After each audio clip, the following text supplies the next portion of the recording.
There is a concern that some departments are getting more paramilitary. I've seen some figures that heavily armed SWAT team raids have risen from 3,000 in 1980 to 50,000 last year. What is the role of that type of military-style equipment in today's policing? Well, I mean, you've always had the need for tactical operations. You've always had that because you're going to have situations, barricaded subjects. You need better trained personnel, not only for the safety of the officers, but also for the safety of the people that are involved in the situation.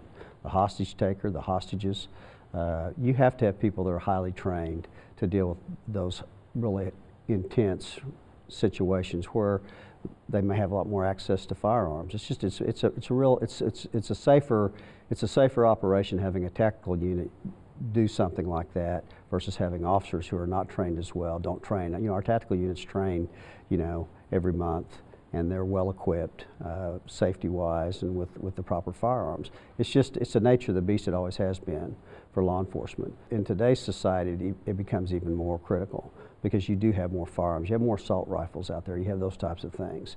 You know, I think when people talk about paramilitary, they're talking in general about just officers in general, and what they're wearing, the type of clothing, type of equipment, those types of things. And I've always resisted that. I've always resisted the clothing, you know, the pants, the military-style pants, combat boat look. Combat, yeah. I've always resisted that because that's not what we are.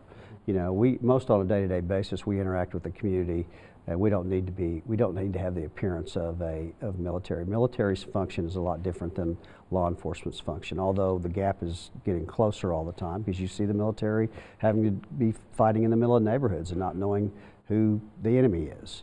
Mm-hmm. That's kind of what the officers have to do. They're in a community and they don't know who the enemy is, but at the same time, most of the people we deal with are good citizens, and that appearance of aggression, military gives off more of an appearance of aggression.